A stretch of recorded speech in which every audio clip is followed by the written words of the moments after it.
शिवा और मोहन नामक दो युवा लड़के इस गांव में रहते थे। शिवा का परिवार किसान था और वह अपने माता पिता की मदद करता था। मोहन का परिवार व्यापार से जुड़ा हुआ था। दोनों दोस्त थे लेकिन उनके विचार अलग अलग थे। शिवा हमेशा मेहनत और ईमानदारी से काम करने में विश्वास रखता था, जबकि मोहन ने हमेशा शॉर्टकट की तलाश की। शिवा: पिताजी, हम इतनी मेहनत क्यों करते हैं? क्या हमें इसका फल मिलेगा? पिता: बेटा, मेहनत कभी बेकार नहीं जाती। संघर्ष करने से ही जीवन में सफलता मिलती है। मोहन का जीवन शिवा से बिल्कुल विपरीत था। वो आराम पसंद था और मेहनत से बचने के लिए हमेशा आसान रास्ते तलाशता था। उसके पास बहुत समय था लेकिन वो उसे गलत कामों में बर्बाद कर देता था। वो हमेशा कहता था, क्यों मेहनत करूं जब आसान तरीके से काम हो सकता है। शिवा, तुम इतनी मेहनत क्यों करते हो? देखो, मैं तो बिना मेहनत के भी खुश हूं।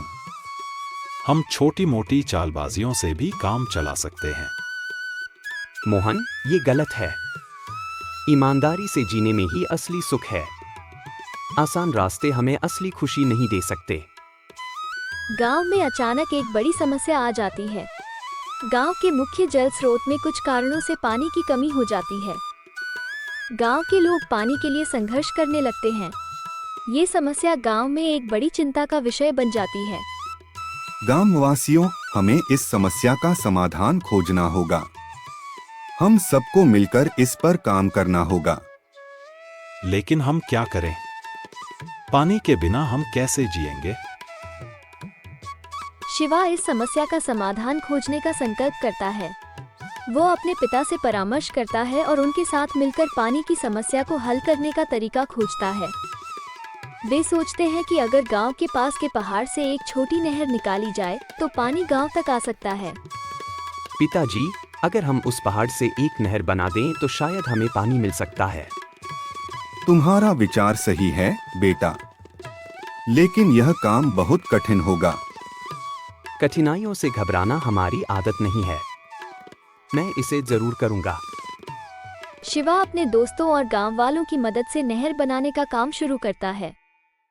ये काम बेहद कठिन था, लेकिन शिवा ने हिम्मत नहीं हारी।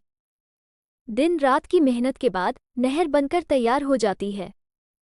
इस बीच मोहन भी ये देखता है, लेकिन वह अब भी कोई मेहनत नहीं करना चाहता था। दोस्तों, हमने मिलकर यह काम पूरा किया है। अब हमें इसका फल मिलेगा। शिवा, तुमने हमें एक बड़ी समस्या से बचाया है। तुमने साबित कर दिया कि मेहनत का फल मीठा होता है। मोहन शिवा की सफलता को देखता है और उसे ईर्ष्या होती है। वो सोचता है कि वो भी बिना मेहनत के अपनी स्थिति सुधार सकता है। वो गांव के लोगों को धोखा देने की योजना बनाता है। वो गांव वालों से कहता है कि उसने एक और नहर बनाने का तरीका खोज लिया है जो गांव में और भी ज्यादा पानी ला सकती है। गांव वालों, मैंने एक नया तरीका खोजा है। मेरी योजना से गांव में और भी ज्यादा पानी आ सकता है। बस आपको मेरी मदद करनी होगी। मोहन, क्या तुमने सच में ऐसा तरीका खोजा है? बिल्कुल। मुझे बस आपकी मदद चाहिए और हम सबको इसका बड़ा फायदा होगा। मोहन गांव वालों से पैसा इकट्ठा करता है और उन्हें धोखा देता है। वो किसी और काम में वो पैसा लगाता है और गांव वालों को झूठे वादे करता है। जब गांव वाले देखते हैं कि मोहन की योजना असफल हो गई है तो वे बहुत नाराज हो जाते हैं। मोहन, तुमने हमें धोखा दिया। तुमने हमारे साथ झूठ बोला और हमारी मेहनत की कमाई बर्बाद कर दी। मुझे माफ कर दो। मैंने गलत किया। मैं जल्द ही इसका हल निकालूंगा। मोहन शिवा के पास जाता है और उससे माफी मांगता है। शिवा उसे समझाता है कि मेहनत और ईमानदारी से ही जीवन में सफलता मिलती है। शिवा मोहन को सिखाता है कि शॉर्टकट्स और धोखे से कुछ हासिल नहीं होता, बल्कि मेहनत से ही असली सुख मिलता है। शिवा, मैं अपनी गलती मानता हूं। मुझे माफ कर दो।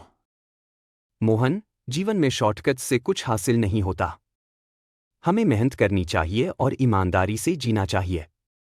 मैं तुम्हारी मदद करूंगा, लेकिन पहले तुम्हें अपनी गलतियों को सुधारना होगा। मोहन अपनी गलती से सीखता है और शिवा के साथ मेहनत करने का फैसला करता है।